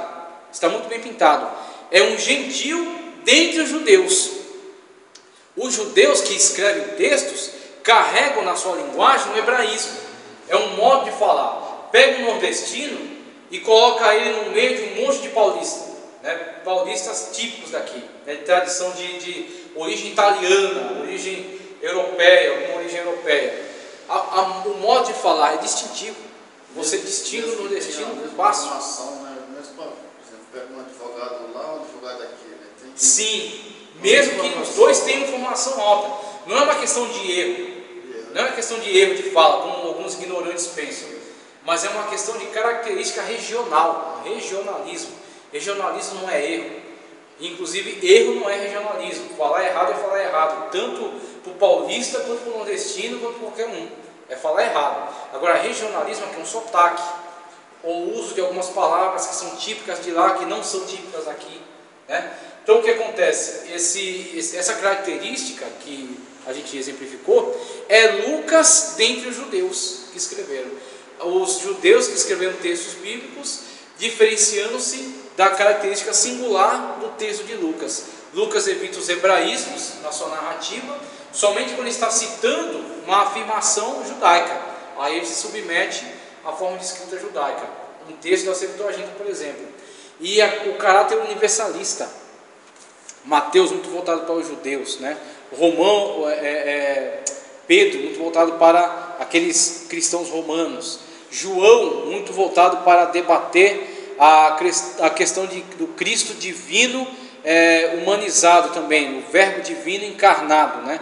Mas também carregando muitas características hebraístas na linguagem dele, e um grego muito simples, diferenciando-se de Lucas, que tem um grego muito erudito e a questão universalista. Lucas visualiza o mundo no geral, principalmente no gentio, diferentemente dos judeus que estão buscando afirmações e comprovações de Jesus dentro da ótica judaica. Lucas não tem compromisso com isso. Lucas está apresentando Jesus, os fatos em relação à vida dele, para o mundo, através de quem? De Teófilo, o excelentíssimo Teófilo. Então, para o excelentíssimo Teófilo, Lucas faz uma pesquisa meticulosa e constrói um evangelho numa característica textual impecável, e apresenta esses documentos a Teófilo. E Teófilo era uma pessoa importante para a época. Mas eu faço essa afirmação aqui, que esse evangelho não tinha o objetivo de ser um evangelho particular para Teófilo. Teófilo é a pessoa a quem foi endereçada, mas o objetivo era que esse evangelho atingisse o maior número possível de pessoas muito ligadas aí ao mundo grego-romano, ok? Então aí passamos para o local, data da composição, e local e data da composição, tá? E aí o que temos? Evangelho de Lucas. Temos poucas certezas, porque não temos muitas evidências. Então o que temos? Quanto ao local da composição desse evangelho, não há nenhuma tradição que seja antiga. Alguns estudiosos têm cogitado os seguintes locais: Cesareia, tá? Aí Cesareia, temos aqui, a região da Cesareia, aqui é a região da Judéia, ao sul, Samaria no centro, e aqui é a região da Cesareia, em volta aqui perto da Galileia, né? Aí temos a região da Cesareia, Acaia, que é esta região sul aqui da Grécia, tá? Uma região muito importante aí da época. Decápolis, em volta do mar da Galileia. Ásia Menor, tá? Ásia Menor. O que temos mais? E Roma, sobretudo Roma. Então existe uma tradição que diz que é possível o Evangelho de Lucas ter sido escrito em Roma, enquanto Lucas acompanhava Paulo em suas viagens, tá certo? E aí temos aí essas possibilidades, mas nenhuma dessas hipóteses é amparada por qualquer argumento sólido e convincente. Sendo assim, a única coisa que podemos falar com certa segurança é que esse evangelho foi escrito em algum lugar fora da Palestina. É a única afirmação que ele consegue fazer por causa dos temas elencados aí em Lucas, e ele não está apegado a muitas características presentes em outros textos judaicos. Por exemplo, João é tão forte as evidências de que João é testemunho ocular, que ele faz citação de aspectos muito particulares da região. Por exemplo, sobre o tanque de Betesda. João descreve o tanque de Betesda de uma forma que o mundo só pôde comprovar aquela afirmação séculos depois, quando surge a arqueologia moderna, já em 1700, 1800 da era cristã, quando empreendem pesquisas arqueológicas aqui, e nas escavações em Jerusalém descobrem o tanque de Betesda. João falou dele no seu evangelho tranquilamente, porque João esteve lá. Então ele é um testemunho ocular muito comprovado. Lucas não dá tanta ênfase a esses aspectos, porque Lucas é um gentio, ele tem compromisso com a verdade e não pretende cometer erros no seu evangelho, né? Então temos aí características diferenciadas do evangelho de Lucas, escrito provavelmente entre 60 e 70 da era cristã, ok? Escrito entre 60 e 70 da era cristã. Quem era Teófilo agora? Questão acerca de Teófilo. Quem era Teófilo? Duas teses principais em torno desse personagem. O nome Teófilo significa aquele que ama a Deus, tá? Theo e Filo. Filo, por exemplo, de filosofia, né? Amigo do conhecimento, amigo da sabedoria. Então, uma junção, Theo e Filo, né? Amigo de Deus. Teófilo, aquele que ama a Deus, ou amigo de Deus. Até hoje ninguém sabe dizer exatamente quem era o tal Teófilo, referido por Lucas. Se era uma pessoa, um foco do cristianismo primitivo, ou até nossos piedosos cristãos em todos os lugares. Então tem a questão em torno aí de Teófilo. Pessoa, aqueles que afirmam ser Teófilo uma pessoa, acredito que foi algum irmão de situação social importante. Então, quem defende que é uma pessoa, usa, por exemplo, aquela parte que Lucas fala, ó excelentíssimo Teófilo. Então, se ele dissesse somente Teófilo, nós teríamos aí a afirmação amigo de Deus, num contexto solto, né? Escrevo a ti Teófilo, facilmente poderia ser entendido, escrevo a ti amigo de Deus, escrevo a ti amigo do Evangelho, né? Amigo do Senhor Jesus Cristo, amigo da pessoa divina. Mas como, além de colocar Teófilo, ele coloca um adjetivo, coloca que ele uma qualificação desse Teófilo, coloca ó excelentíssimo Teófilo. Nós temos aí Lucas especificando mais acerca daquela pessoa.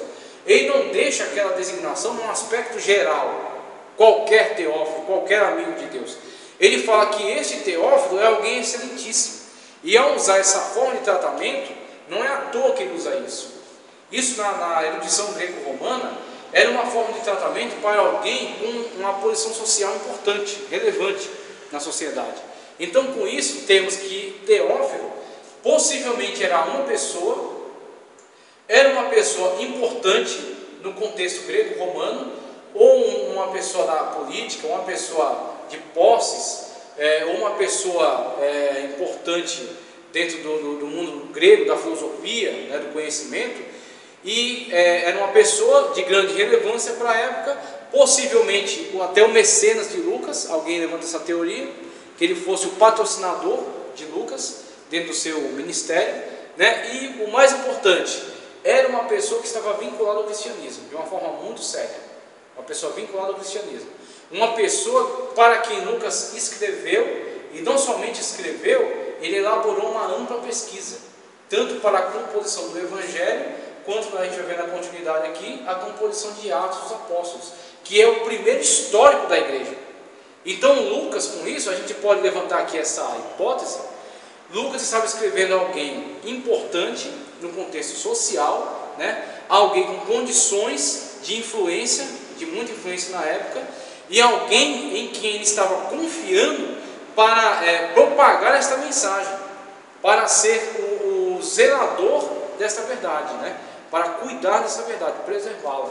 Então Lucas empreende uma grande pesquisa e endereça para este Teófilo, que ele chama de excelentíssimo. E com isto ele acreditava contribuir fortemente para a preservação da tradição, a preservação da verdade. Então, com isso, geralmente a tese que fala acerca de Teófilo como uma pessoa prevalece, mas outros preferem entender que era um grupo. Uns poucos acreditam que Teófilo é, na verdade, uma forma metafórica de dizer que o Evangelho é destinado a todos os amigos de Deus, conforme a ideia expressa neste nome. Então, mesmo que a gente adote a teoria de que Teófilo é uma pessoa, ó excelentíssimo Teófilo, alguém importante na sociedade da época, isto aqui não se perde completamente, porque ao Lucas escrever para Teófilo, não temos um evangelho particular, não temos um evangelho exclusivo, temos um evangelho confiado a uma pessoa importante, que poderia tornar aquilo amplamente difundido, poderia zelar para que essa tradição fosse propagada. Com isso temos o evangelho sendo interessado a uma pessoa que iria cumprir o objetivo de propagar para os grupos. Então, de certa forma, a teoria dos grupos também acaba sendo preservada dentro desse enfoque. Na continuidade, como eu já havia falado, vamos ver Atos. Exatamente. Então, perdão. Atos, logo passando aqui, ó, a narração de Lucas, vem João. Vamos ver aqui a página de Atos.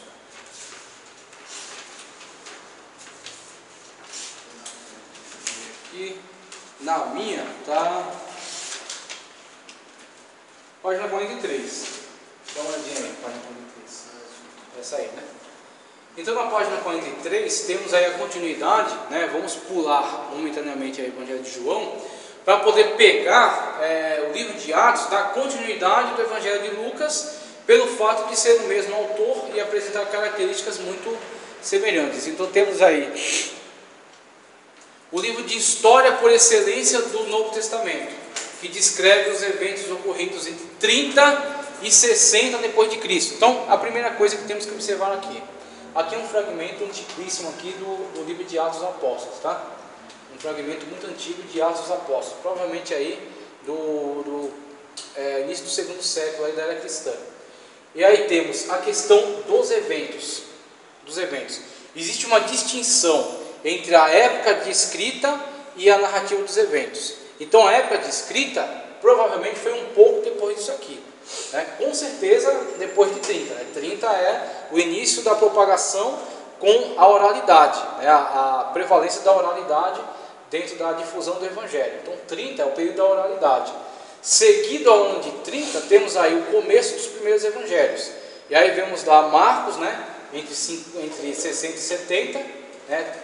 Talvez 50, mas não pouco provável, tá? E aí temos entre 30 e 60, é aquilo que Lucas está descrevendo. Ele está falando sobre fatos ocorridos entre 30 e 60, tá? Até um pouco mais do que 60. Só que o Evangelho tendo sido escrito um pouco tempo depois, como a gente vai ver lá quando falar sobre local e data. Paulo e Pedro são os protagonistas das narrativas, e por isso esse texto é a chave para a compreensão das epístolas. Então o que temos aqui nesse primeiro enfoque? Paulo e Pedro. Temos que o livro de Atos é de fato o livro histórico do Novo Testamento. Ele é um livro de uma característica histórica, ele tem esse enfoque, esse objetivo, mas ele não é uma história exaustiva, no sentido de buscar relatar o máximo de fatos possíveis, relatar o máximo de acontecimentos possíveis. Lucas, e aí onde entra de novo a questão da inspiração, Lucas está descrevendo aquilo que vai ser a espinha dorsal para a história do cristianismo.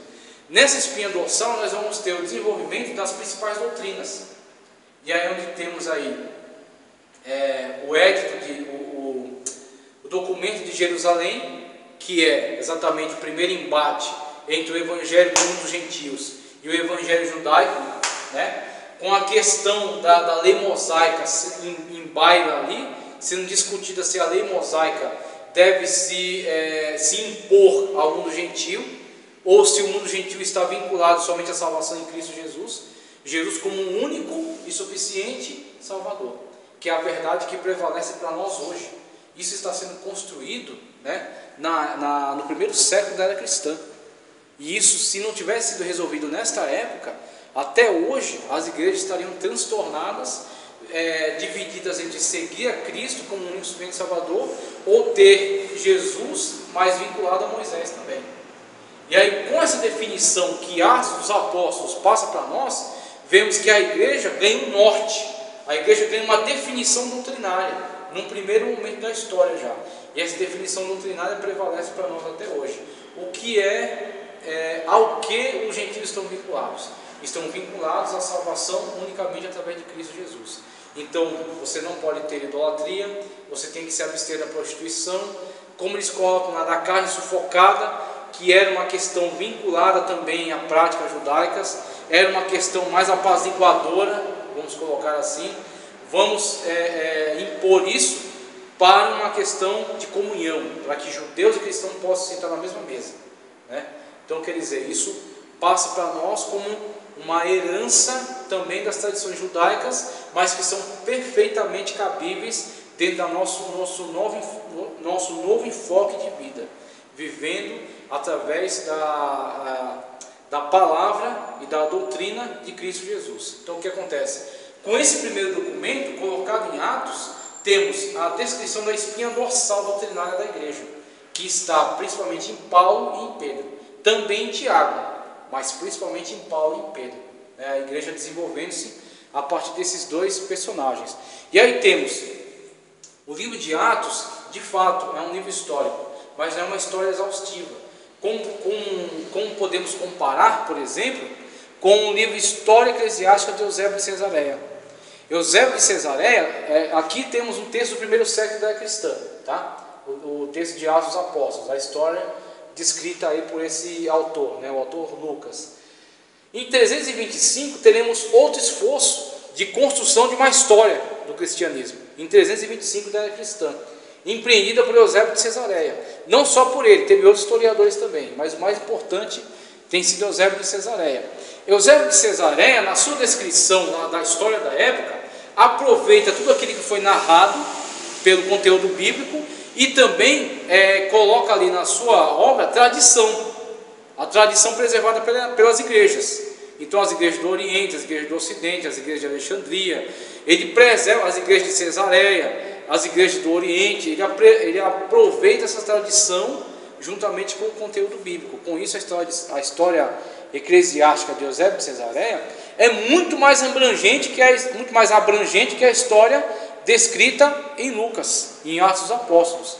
Só que qual é a diferença entre elas? Aqui temos uma história vinculada à espinha dorsal doutrinária da igreja. É esse o propósito aqui, nessa história. Preservar aquilo que é fundamental doutrinariamente. O que você precisa saber de relevante para você entender as doutrinas, para você entender a verdade, para você entender o desenvolvimento da igreja. Você tem aqui, em Atos dos Apóstolos. O objetivo não é ser uma história exaustiva. O objetivo é ser uma história que preserve a espinha dorsal doutrinária da igreja. Tá? Por isso que esses dois personagens são os mais importantes, são os protagonistas.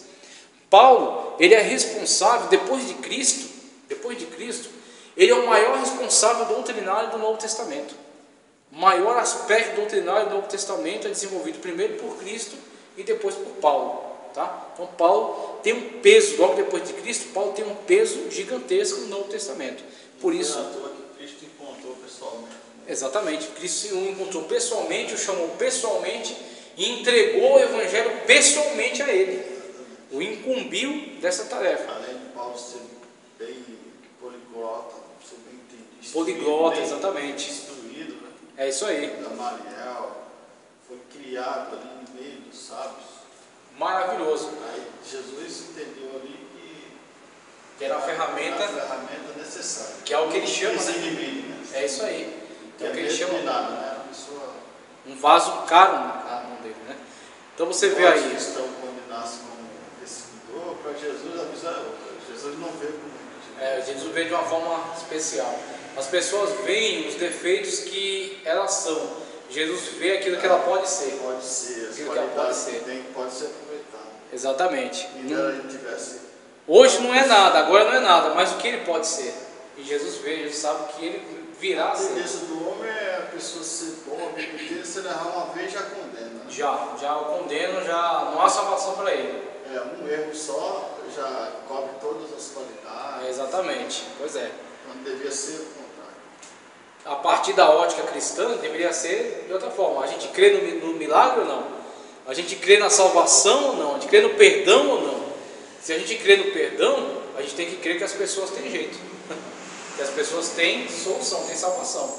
Agora, se não crê, as pessoas olhavam para Paulo e falavam, isso aqui não tem jeito, não tem salvação. Ele persegue os cristãos de uma forma cruel. Jesus olhava para ele e falava, vai ser a minha ferramenta, vai ser o meu instrumento, caríssimo na minha obra.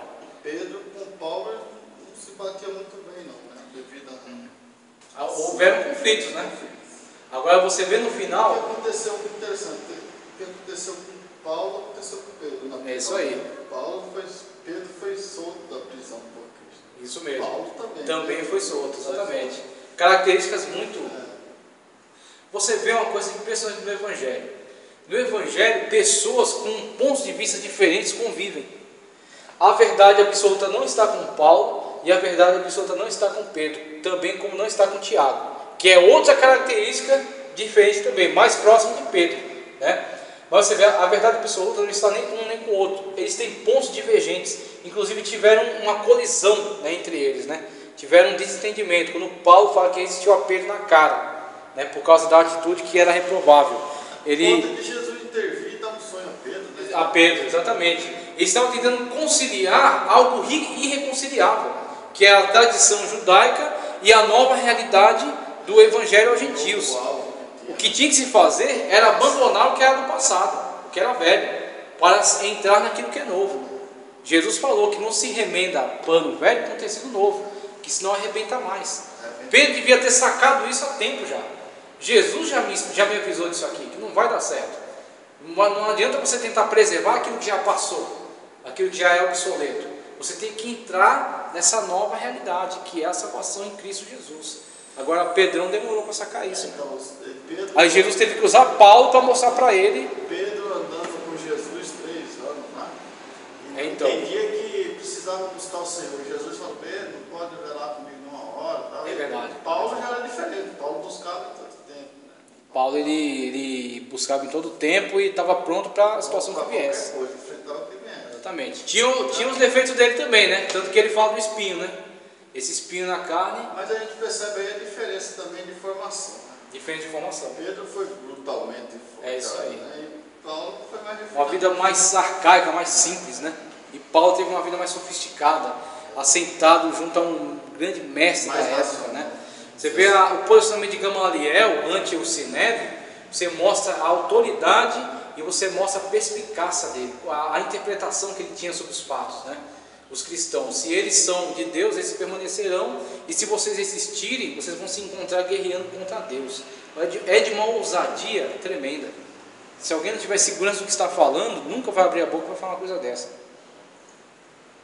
correndo o risco de ser acusado de estar infiltrado, de estar associado com os cristãos e também ser morto.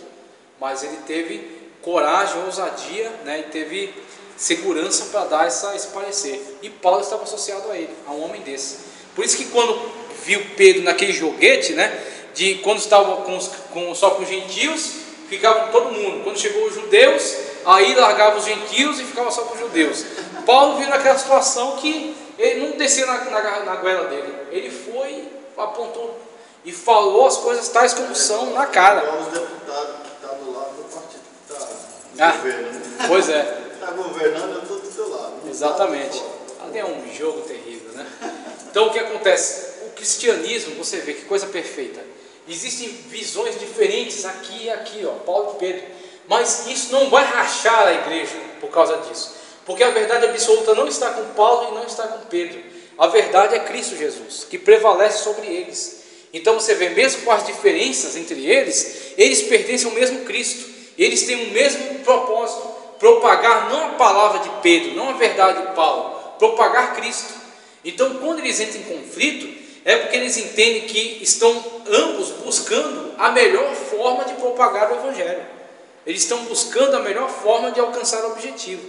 E quando buscam o mesmo objetivo, mesmo sendo diferentes, mas buscam o mesmo propósito, em algum momento eles vão se encontrar. Em algum momento eles vão ter que se associar, porque eles estão perseguindo a mesma causa. Então você vê Paulo na segunda carta de Paulo a Timóteo, você vê ele tratando de João Marcos, a quem ele havia rejeitado mais no começo, mas agora chamando ele de uma pessoa muito preciosa para ele. E depois você vê Pedro falando na carta dele, tratando acerca de Paulo com o respeito que Paulo merece, falando que os textos dele são complexos, dando a ele essa honra, né, que ele é um grande erudito, é uma mente brilhante, e falando que na verdade os erros não estão nas cartas de Paulo, os erros estão na interpretação errada das pessoas que têm uma má intenção na leitura das cartas de Paulo, que distorcem a verdade. Então Pedro faz uma defesa de Paulo. E eu arrisco aqui dizer que Paulo, com certeza, eu digo aqui, não posso assim comprovar teologicamente e também não sou obrigados a adotar um ponto de vista, mas eu tenho no meu coração certeza de que Paulo não morreu em desacordo com Pedro, não morreu desafeto de Pedro, principalmente por causa das características que ele apresenta em segunda carta dele a Timóteo. O perdão, a comunhão prevalecendo sobre as diferenças. De alguma forma Jesus interviu para não acontecer. Exatamente. Segundo o Evangelho, a Bíblia pode estar em desacordo, assim, brigado. Sim. Está sendo tem diferenças por causa das características diferentes de personalidade, né? Mas Jesus é um só. Então, por mais igrejas que existam, mais cristãos que existem, os debates que se levantem, todos têm que se submeter ao mesmo Cristo, ao mesmo Senhor. A verdade que é Cristo prevalece sobre as diferenças dos homens, tem que prevalecer sempre. Então vemos aí características muito importantes descritas aí em Atos. Foi chamado pela primeira vez de Atos dos Apóstolos por volta de 190 depois de Cristo por Irineu, um dos grandes pais da igreja, um dos grandes estudiosos, uma das grandes mentes aí, um grande apologista do cristianismo, tá? Então em 190 foi chamado de Atos dos Apóstolos por Irineu. E o Cânon Muratoriano, conforme já estudamos, já vimos lá mais atrás, em cerca de 180 depois de Cristo, o chamava de Atos de todos os apóstolos. Por que ele tratava dessa forma? Por causa da questão marcionita que já havia na época, né? O Marcion, aquele herege que tentou separar somente os textos de Lucas e de Paulo e excluir todos os demais. Então, o Cânon Muratoriano, fazendo a apologia deste conteúdo deste texto, eles chamam de Atos de todos os apóstolos, com esse objetivo, dizer que todos os apóstolos estão visualizados aí no texto de Atos, tá certo? E aí temos aqui, ó, Atos dos Apóstolos. Primeiro, vamos ver agora as fontes que alimentaram esse livro na sua composição. Atos é a chave para entender as epístolas paulinas. Acerca do título, já vimos. Objeção ao título, temos aí algumas objeções ao título de Atos dos Apóstolos, mas são irrelevantes diante das evidências. E aí vemos aqui, ó, os títulos que são sugeridos, por exemplo, só para fazer uma leitura básica aqui, uma vez que tudo indica que o título Atos dos Apóstolos não pertence à obra original, alguns têm sugerido vários títulos. Talvez um título mais apropriado fosse Ação do Poder de Deus entre os Apóstolos, ou História dos Atos do Espírito Santo, já que a presença guiadora do Espírito de Deus é um tema permanente nesse livro. Mas são títulos, são propostas que caem por terra diante do conteúdo geral de Atos. Atos dos Apóstolos não fala só do poder do Espírito Santo, ele fala sobre situações diversas em que os apóstolos sofrem, por exemplo, perseguições, debates, né, a questão do aprisionamento de Paulo, muitas questões. Então seria resumir, seria diminuir a característica do conteúdo. Então o conteúdo não tem só atos de poder, o conteúdo não tem só uma característica, ele tem uma conjuntura que apresenta diversos aspectos. Por isso que Atos, uma denominação mais neutra, ela é também mais abrangente, então deixa mais aberto. São Atos dos Apóstolos, ou seja, o que fizeram, como viveram, exatamente, o que ocorreu com eles, mais aberto para ser mais abrangente. Não, e aí aí não fala de todos os apóstolos, né? Não fala de todos. Exatamente. Que, aliás, entra a contradição com aquela designação do Cânon Muratoriano, né? Aquilo que você acabou de falar, realmente. Não são todos os apóstolos. Mesmo que todos os apóstolos trabalharam, pregaram o Evangelho, menos Judas Iscariotes, que se matou, né? Mas este livro não está descrevendo todos os apóstolos. Então, Atos de todos os apóstolos também é uma designação errônea. Atos dos Apóstolos é a que prevalece. Aí você vê as fontes que alimentaram o conteúdo de Atos. Nós vimos em Lucas, no Evangelho de Lucas, que o autor adota uma característica diferenciada dos outros evangelistas. Ele fala claramente no seu evangelho que ele está empreendendo uma pesquisa e ele está levantando as fontes e está preservando a tradição. Da mesma forma, né, ato contínuo ao Evangelho de Lucas, temos Atos dos Apóstolos, que é também uma coletânea de fontes. Quando Lucas reúne as fontes que dispõe, as narrativas que chegam até ele, e quando Lucas se insere também nos fatos ocorridos. Existe trecho de Atos dos Apóstolos em que Lucas ele se coloca dentro da narrativa. Quando ele fala, ele narra na primeira pessoa, ele estando presente aos eventos. Então, primeiro, Jerusalém, as primeiras atividades de Paulo. Então temos aí uma das fontes que alimenta Atos dos Apóstolos. Nós vimos aqui Paulo e Pedro são a espinha dorsal das narrativas, né? Porque ele está principalmente trazendo o desenvolvimento da igreja e o desenvolvimento da espinha dorsal doutrinária da igreja. Então temos Jerusalém, as primeiras atividades de Paulo. Jerusalém B, outra fonte, ascensão e primeiras instruções, Pentecostes. Aqui a descrição da ascensão de Cristo. Você vê em Lucas, o evangelista retorna até antes do nascimento de Cristo, até a concepção de João Batista, o encontro entre Maria e Isabel, ambos com os filhos no ventre, e aqueles eventos que acontecem, né, aquela manifestação do Espírito Santo. Depois, o único que apresenta uma descrição de Cristo ainda na sua infância, na sua juventude, aos 12 anos, quando discute com os sábios no templo. Aí depois segue um ritmo natural, juntamente com os outros evangelistas, Mateus e Marcos, né? Então o que acontece? Lucas, desde o Evangelho, ele é específico. Desde o Evangelho, ele é perscrutador. Ele vai atrás dos fatos, ele busca a melhor forma de descrição. Então no Evangelho ele faz isso, e em Atos também. Ele vai narrar algo que, se ele não tivesse levantado pelo Espírito Santo de Deus para fazer isso, a gente não teria acesso. Nas cartas não foi dito, nos Evangelhos não foi dito a ascensão de Cristo Jesus. Então Jesus, o período que ele passou aqui, entre os discípulos, entre os apóstolos, a ascensão dele, a promessa do Pentecostes, né, em cumprimento ao texto de Joel, conforme Pedro menciona. Aí vemos sempre Pedro e Paulo como personagens principais, né? A ascensão, as primeiras instruções, o Pentecostes, a descida do Espírito Santo. É uma fonte que alimenta Atos.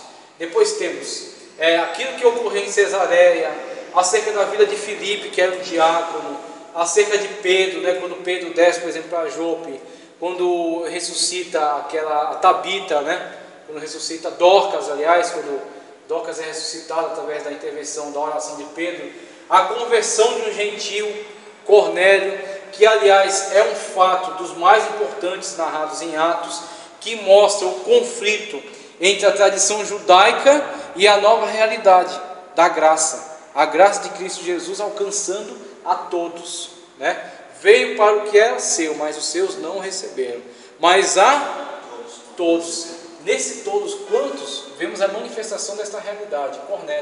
Cornélio não era judeu, Cornélio era um gentio, não era batizado, não era circuncidado, não estava de nenhuma forma inserido dentro das características doutrinárias do judaísmo e depois da primeira igreja, a igreja ainda no centro de Jerusalém. Cornélio foge à regra. Jesus está começando a quebrar os paradigmas judaicos, que têm que ser quebrados e são principalmente quebrados em Atos dos Apóstolos. Cornélio recebe o Espírito Santo antes do batismo nas águas. E aí, que mistério, né? Que situação para se resolver. É um tabu que está sendo quebrado. E aí vemos, Atos tem o cuidado de mencionar, de descrever todos os eventos em torno de Cornélio.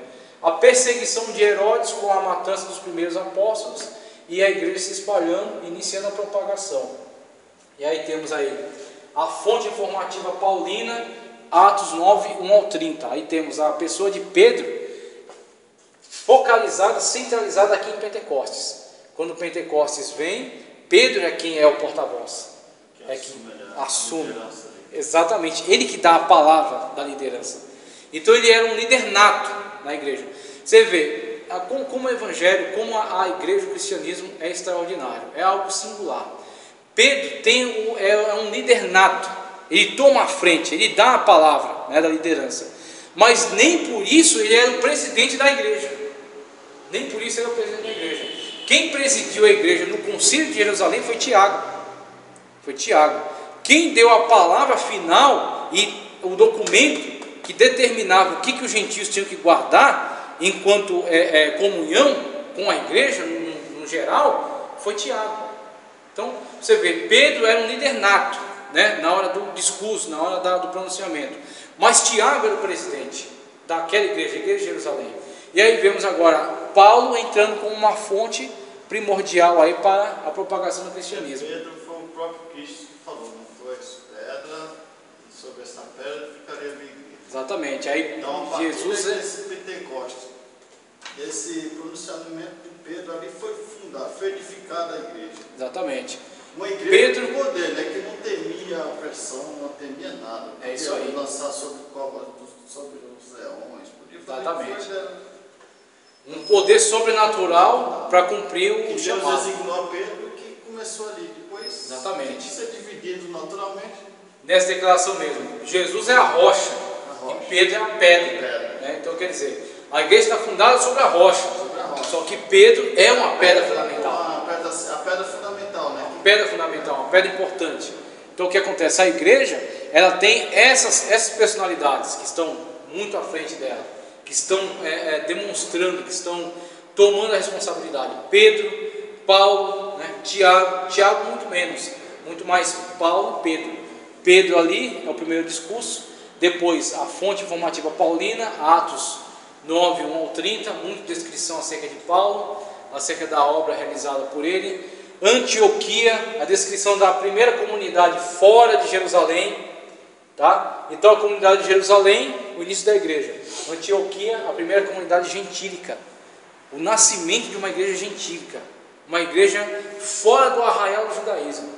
Então os judeus enviaram comitivas para lá, para ver o que estava acontecendo, mas o Espírito Santo, através dos personagens, Paulo, Silas também não era judeu. Paulo, Silas, Barnabé era judeu, mas Barnabé era muito ligado aos gentios. Era judeu sim, de descendência judaica, mas habitava fora de Israel, mas estava muito ligado aos gentios.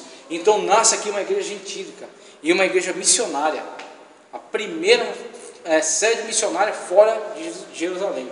Os diáconos, a fundação do diaconato, Estevão, né, o primeiro mártir da igreja. Aqui tem uma narrativa preciosa de Atos dos Apóstolos. O primeiro mártir, aquele que inaugurou a fase dos mártires da igreja, aqueles que regaram a árvore do cristianismo com seu próprio sangue, né, que deram início a este caminho de sangue que se estendeu até nós. Estevão, né, que viu os céus abertos e Jesus de pé à destra do Pai para receber o seu campeão da fé. Missão de Paulo e Barnabé, os primeiros movimentos missionários. Relatos na forma de nós, testemunho ocular dos fatos narrados. Aqui, passada aqui essa parte, Lucas está inserido nos fatos, né? Então ele recebe tradição e ele também se insere depois na própria narrativa, quando ele fala acerca das viagens, dos itinerários, e é como que uma pessoa que recolhe as narrativas num caderno de viagens, né? Recolhe as narrativas e depois vai condensar elas numa obra. Paulo, Silas, Timóteo, Tito, Filipe, cristãos gregos são fonte também para a complementação desse livro que descreve as primeiras viagens e depois a vida desses personagens. A igreja de Jerusalém, Antioquia, como já foi falado, e também um pouco da igreja na Síria, né? Um pouco da descrição da igreja na Síria. Decreto do Concílio de Jerusalém, Atos 15, 23 a 29, texto fundamental. E aqui entra uma das maiores contribuições de Atos dos Apóstolos. Cada livro tem uma forte contribuição, né? Mateus com as comprovações entre a profecia do Antigo e o cumprimento em Cristo. Marcos com a característica de Jesus como servo. Lucas com narrativas muito específicas acerca da vida de Cristo, né? Avançando nas narrativas onde outros evangelistas não foram. João, quando denota muito ali a característica da encarnação do verbo divino, né? Quando o verbo divino assume a característica humana, então combate ao gnosticismo.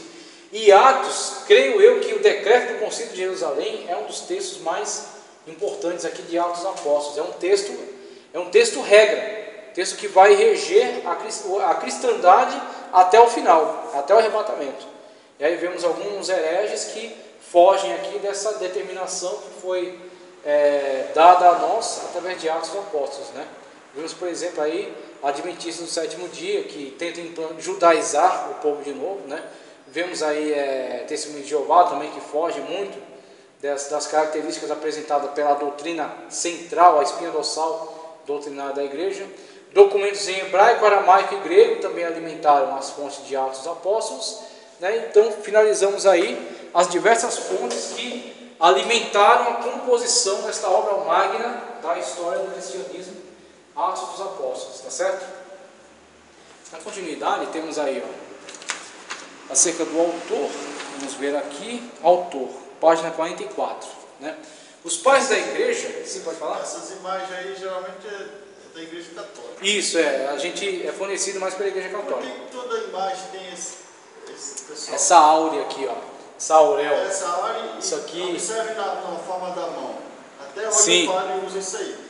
Verdade. Tem uns que estudam que diz que ali foi em 1666. Não, isso aí é especulação. Especulação. Isso essas pinturas. Até hoje o padre, que eu fui no casamento antigo da igreja católica, tem padre até hoje ainda usa dessa forma. Esse gestual, né? Esse gestual, mesmo eu sei. Eu fiquei observando e ele faz Eu sei, eles adotam esse gestual como um resquício da tradição bizantina. Então a tradição bizantina, a arte bizantina ligada ao cristianismo, implantava essa imagem de austeridade, essa profunda austeridade. Você vê um Cristo, a partir de um quadro bizantino, você vê uma imagem muito austera. Então você vê essa característica. O Cristo deles tem essa mesma forma. Tem essa mesma forma, exatamente. Então eles têm esse tipo de arte, está tentando transmitir essa característica muito austera, né, como alguns dizem. E esta áurea aqui em torno da cabeça dele é descrevendo a presença divina com esse personagem. Então não é um personagem qualquer, é um personagem que está imbuído de uma presença divina junto com ele. Então a gente toma emprestado deles porque não há foto de Lucas, não há foto de Marcos, não há foto de João. A gente toma somente como uma figura ilustrativa, né, uma figura representativa. E principalmente que ele traz aqui um códex na sua mão, né, então mostrando que ele uma possível imagem para Lucas e a associação principalmente com o códex que ele traz na mão, com o livro, né, que é o que nos interessa, o Lucas enquanto autor. E aí vemos a fisionomia, aproxima-se, né, a fisionomia é uma característica greco-romana. O que peca nessa arte religiosa católica antiga é quando eles tentam pintar Cristo como um europeu, que na verdade é mais um recurso artístico da época do que propriamente uma tentativa de descrição dele. É um recurso que eles usavam para aproximar mais aquele povo deste personagem, fazer com que esse personagem seja parecido com eles. Então se você pega Jesus tal como as características de uma pessoa da Palestina da época, e você vai apresentar Jesus a um escandinavo, ele não vê naquele Jesus uma proximidade com ele, vê muita distância. Então existe uma estratégia psicológica nisso, em pintar ele de acordo com aquela pessoa, para aquela pessoa se sentir mais próxima dele, mais afinidade com aquela imagem. Então tem uma sacada esperta aí por trás disso. A gente usa só ilustrativamente. Até tem uma boa intenção, né? Uma intenção de aproximar com aquele personagem. Mas o problema é o seguinte: peca com a verdade, né? Porque Jesus dificilmente teria olhos azuis e cabelo liso. Dificilmente, cabelos compridos ainda. Então essa imagem é improvável. Agora tem outra questão: o Jesus físico. Existe um grande mistério de Deus em não ter sido preservado uma imagem do Jesus físico, um quadro, uma escultura. Eusébio de Cesareia, na história eclesiástica, ele apresenta algumas narrativas de pessoas que preservaram durante algum tempo o que ele chamou de pintura, uma pintura de Cristo Jesus. Então ele fala que algumas pessoas durante algum tempo preservaram uma pintura descrevendo a fisionomia de Cristo. Agora, é muito interessante que isso tenha se perdido na história, porque Jesus não tem raça. O Jesus que nós servimos, ele não tem raça, ele não tem cor, ele não tem etnia, ele é Deus. Então Deus não tem raça. Deus, ele é o Pai de todas as raças. Aproximar ele mais de uma raça, mais de uma do que de outra, isso é inútil. Então você vê, existe um mistério do Espírito Santo em essas imagens se perdeu imagem, se perdeu quadros, se perdeu tudo. Exatamente para que esse Jesus seja Jesus universal, tal qual ele é. Aquela figura humana era o Cordeiro de Deus que tira o pecado do mundo, era o Cordeiro de Deus para o sacrifício. Aquele corpo humano era o Cordeiro para o sacrifício. O que chega para nós é o Jesus ressurreto, que é o Jesus Deus, que é o Jesus que está acima de todas as raças, é o Criador delas. Os pais da igreja atribuem também esta obra a Lucas, o médico amado. Aí temos evidências externas acerca da autoria dele. É o cânon muratoriano, como já foi afirmado, né, que fala acerca do Evangelho de Lucas, claramente, e também fala de Atos. Também descreve Lucas como autor de Atos. Temos Irineu, em 185, temos Clemente de Alexandria, em 190, Tertuliano e Orígenes, entre 90 e 200 da era cristã, e Eusébio de Cesareia, o outro grande historiador depois de Lucas, né, que em 325 atribui Atos dos Apóstolos também a Lucas. Evidências internas: em Atos 1:1, o autor faz referência a um outro volume de sua autoria. Ao longo do texto, ele faz uso da palavra nós, quando está presente aos eventos nas viagens missionárias de Paulo, ou eles, quando se refere a fontes de informações a respeito dos fatos. Temos aí a grande honestidade de Lucas, né? Lucas, quando ele está presente, ele se coloca na primeira pessoa. Quando ele não está presente, ele fala eles, ou seja, os fatos chegaram até ele, através das testemunhas que ele tem acesso, julga fidedigno, a inspiração do Espírito Santo de Deus leva a ele a entender isso, e ele inclui isso no seu livro, né, o livro histórico do Novo Testamento. Esse quadro aqui é para quê?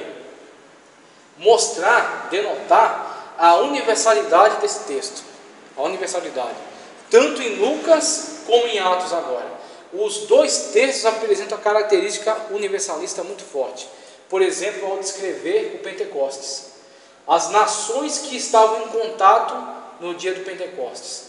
Vemos aí todo um projeto de Deus para tirar o evangelho do arraial do judaísmo e espalhar a semente por todo mundo, de forma mais rápida. Quando, por exemplo, vemos Paulo na cidade de Coríntios, escreve para Roma. Quando ele escreve para Roma, ele está escrevendo para uma igreja que já existe. E aí existem as teses em torno da fundação de Roma, da fundação da igreja em Roma. Uma das teses levantadas da fundação da igreja em Roma, e que são fortes também, é que a igreja de Roma foi fundada por forasteiros romanos, prosélitos, que estavam aqui no Pentecostes, que ouviram a primeira pregação de Pedro, que foram batizados e levaram o evangelho para a sua cidade. E a igreja cresceu, se desenvolveu e futuramente foi alvo do ensinamento do apóstolo Paulo. Vemos aí o universalismo descrito em Atos dos Apóstolos. Evidências internas. Em Atos 1:1, o autor faz referência a um outro volume de sua autoria. Então ele diz que já escreveu e agora novamente escreve para complementar a sua obra. Então vemos aí dando evidência do outro livro que ele tem escrito, que foi o Evangelho. Ao longo do texto ele faz uso da palavra nós, quando está presente aos eventos, nas viagens missionárias de Paulo, ou eles, quando se refere a fontes de informação a respeito dos fatos.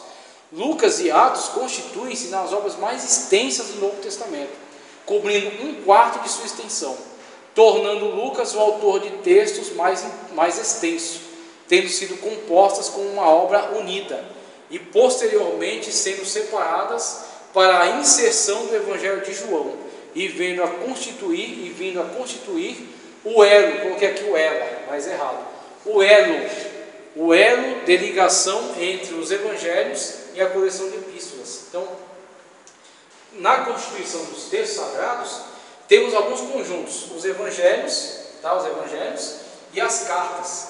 As cartas de Paulo, com pouco tempo depois de sua composição, já foram reunidas num conjunto, numa coleção, e passaram a circular unidas pelas igrejas. Quem recebia uma coleção de cartas paulinas, copiava as 13 cartas e passava para outra pessoa. Então circulava como um conjunto, os evangelhos circulavam como outro conjunto. E aí temos o livro de Atos associado a Lucas. Quando se reúne os textos num cânon inteiro, o livro de Atos é colocado como uma junção entre evangelhos e cartas.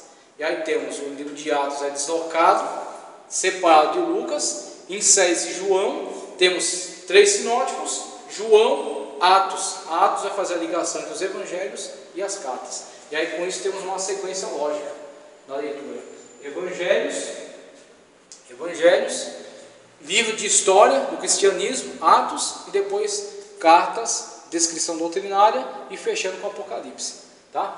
Atos dos Apóstolos, história e desenvolvimento da igreja primitiva. E aí temos aqui, nesse trecho, falamos do autor, falamos das evidências externas, falamos das evidências internas também, tá? E agora, extensividade de Lucas também, conteúdo e tema principal, e agora propósito, tá? Vamos para o propósito, página 45. Dentre os propósitos do livro de Atos dos Apóstolos, temos aí história e desenvolvimento da igreja primitiva.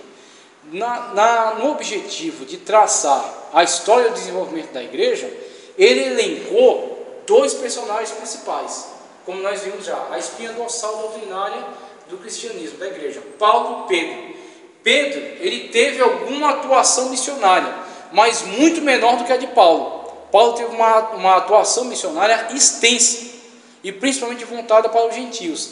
A tradição diz que Pedro, tendo começado a pregação na Judéia, vai terminar seu ministério em Roma, aonde João Marcos recolhe as narrativas dele, né, as pregações dele, e constrói o primeiro evangelho, que passa a circular, né, pela Itália, a circular pelas comunidades cristãs da época, e assim constituindo sequencialmente o evangelho de Marcos, Mateus, Lucas depois. E com relação a Lucas, o evangelho e Atos são, na verdade, obra da pesquisa dele. Evangelho pesquisando outros evangelhos, e Atos registrando os fatos históricos. Alguns dos fatos com a presença dele, e outros fatos que ele recebeu como narrativa. Então, dentre o itinerário que Lucas traça ao construir a sua narrativa histórica, podemos seguir pela trajetória das missões de Paulo. Então, Lucas descreve essas regiões aqui. Lucas não fala nada do Egito. Ele menciona uma comunidade importante no Egito por causa de um pregador que havia lá, Apolo, que vai compartilhar com Paulo o ministério em Coríntio, né? E depois em Éfeso também, que era um outro grande pregador de uma comunidade cristã. Mas o foco de Lucas não é Alexandria no Egito. Então você vê, ele nem descreve como era a igreja lá, como era a região. O foco de Lucas vai exatamente na linha das missões, do itinerário das missões de Paulo. Então vemos Lucas escrever Antioquia, vemos aqui o início de tudo, com Jerusalém, né, a ascensão de Cristo, o Pentecostes, o evangelho se espalhando por essas terras, chegando até Antioquia, de Antioquia a missão. Aí Lucas descreve a chegada em Chipre, na área de Chipre, Salamina, Pafos, depois as regiões pelas quais eles passaram, o primeiro itinerário missionário, o segundo, mais extenso, chegando até a região da Europa, né, aqui é a Grécia, Europa, as igrejas fundadas por eles, e por fim, o itinerário vai até Roma, quando Lucas encerra sua narrativa falando acerca da prisão de Paulo. Agora ele passou o tempo da vida dele viajando. Viajando, exatamente, por esses itinerários aí. Não tinha mulher, não tinha família, né? Dedicaram-se inteiramente a isso aqui. Aí o que acontece? Com relação às narrativas de Lucas, temos uma questão aí. Lucas, ele chega juntamente com Paulo a descrever a sua prisão em Roma. Mas o que acontece? Paulo, na segunda carta de Paulo a Timóteo e a carta de Paulo a Tito, Paulo fala de cidades que não estão presentes em Atos. E aí onde surge, através do estudo da teologia, você vê que existe a possibilidade de Lucas ter encerrado sua narrativa com Paulo preso. Mas Lucas ou ter interrompido sua narrativa, ou ter até morrido, e Paulo, depois dos eventos descritos em Atos, ter sido libertado mais uma vez e ter feito uma quarta viagem. Quando Paulo menciona, por exemplo, que ele deixa Tito em Creta, tá? E ele menciona que Timóteo vai dar início, dar continuidade ao ministério em Éfeso, que era um grande centro do cristianismo na época. Então temos a narrativa de Lucas chegando até a prisão de Paulo em Roma, e depois disso alguns eventos que não são descritos por ele, por motivos que talvez tenha relação com a sua morte. Fatos importantes da vida de Cristo são narrados. Fazer apologia é um objetivo da obra dele, fazer apologia da fé cristã e da sua verdade histórica. Então Lucas está querendo eliminar a possibilidade de haver uma distorção da história. Com isso, ele se empenha em elaborar esse texto, o texto de Atos dos Apóstolos. Atos dos Apóstolos, diferentes locais têm sido apontados como possíveis locais onde Atos foi composto. E aí temos duas questões para o livro de Atos. O livro de Atos é completamente diferente do Evangelho. O Evangelho está ligado a um apóstolo em um lugar, uma comunidade que está vinculada a ele. Então um apóstolo está numa cidade, ele está sediado ali. Em torno dele tem uma grande comunidade de igrejas que estão vinculadas a ele, debaixo da autoridade dele. Então o foco de atuação dele é aquela. Atos dos Apóstolos, como você mesmo viu no mapa passado, ele está ligado ao itinerário que foi seguido pelos apóstolos na propagação do Evangelho. Então ele não tem uma sede. Não, Atos foi escrito aqui. Atos foi escrito ao longo de um itinerário, de uma vida, de uma missão. Então temos aí trechos de Atos escritos aqui na região da Ásia Central, né? Então Atos 13 ao 15, por exemplo, pode ter sido escrito aqui. Na região aqui perto de Éfeso, Atos 18 ao 21, né? Inclusive a carta aos Efésios também, escrita aqui, na região de Éfeso. Temos a parte de Atos que fala sobre a igreja na Grécia, né? Corinto, as outras igrejas lá presentes no território grego. Então Atos 15 ao 18 pode ter sido escrito aqui, na Grécia. E finalmente Atos 21 ao 28, escrito em Roma, descrevendo Paulo na prisão, no aprisionamento de Roma. Então o livro de Atos está espalhado ao longo de todo esse território aí, as possibilidades de locais onde ele foi escrito. Data de composição, antes de 90 depois de Cristo, pela ausência de uma institucionalização dos sacramentos. Então o que é isso? Essa institucionalização. Quando você pega as igrejas e elas estão reunidas numa mesma liturgia, uma mesma forma de culto, uma mesma forma de adoração, uma mesma forma de vida, de ação, de atitude. Então elas estão todas vinculadas a um mesmo tipo de atitude. Temos uma institucionalização. Era uma instituição com um líder. É o que não acontece em Atos.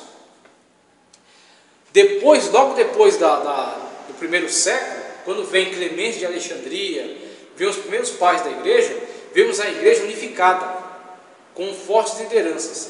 Depois disso aqui, a igreja vai ter pelo menos 4 cidades que vão assumir as lideranças: Alexandria, Jerusalém, Antioquia e Roma. São as 4 principais cidades do cristianismo. E a cristandade vai estar ligada a esses líderes. Então, quer dizer, a forma como as igrejas vivem, praticam a fé, praticam a ceia do Senhor, os batismos, a pregação, o ensino, vai estar mais ou menos igual, né? Vai estar institucionalizado, ou seja, vai ser sistematizado. Com Atos isso não acontece. A igreja de Corinto, a única coisa que ela tem a ver com a igreja de Roma é que é o mesmo Jesus. O Jesus que é pregado em Corinto é pregado em Roma, mas os hábitos, a forma de culto, a liturgia, a pregação, o ensino, a forma como se prega é outra coisa. Cada igreja dessa aqui tem uma característica diferenciada. A igreja romana, a igreja de Corinto, né, que é a igreja grega, a igreja de Éfeso, né, a igreja de Jerusalém. Cada igreja tem um aspecto singular, diferente. Então vemos, com essa heterogeneidade de liturgias, vemos que Atos não pode ter sido escrito depois de 90. Ele não descreve a institucionalização da igreja, a sistematização geral pela qual a igreja passa. Depois de 70 depois de Cristo, pela menção no Evangelho do conhecimento de outros evangelhos. Então o que acontece? Atos descreve, no seu início, que o autor também é autor de outra obra. Esta outra obra é o Evangelho de Lucas. E no Evangelho de Lucas, o autor faz menção que consultou outros evangelhos. Então o que acontece? Olha só a sequência. Temos aí evangelhos prontos já. O Evangelho de Lucas consulta esses evangelhos. E depois de Lucas, depois do Evangelho, ele escreve Atos. Em Atos ele fala: eu sou autor deste livro e também de outro tratado. Esse outro tratado é o Evangelho, escrito depois dos outros evangelhos. Então, com esse encadeamento sequencial, temos depois de 70, foi escrito antes de 90 e depois de 70, pela menção no Evangelho do conhecimento de outros evangelhos. Provável data de 75 depois de Cristo. Endereço para Teófilo, escrito para Teófilo. E aí, passado aí essa descrição sempre do Evangelho de Lucas, depois nós vamos dar continuidade aí ao Evangelho de João. Vamos encerrar a nossa aula então com essa questão aí do Evangelho de Lucas e do livro de Atos dos Apóstolos. Amém?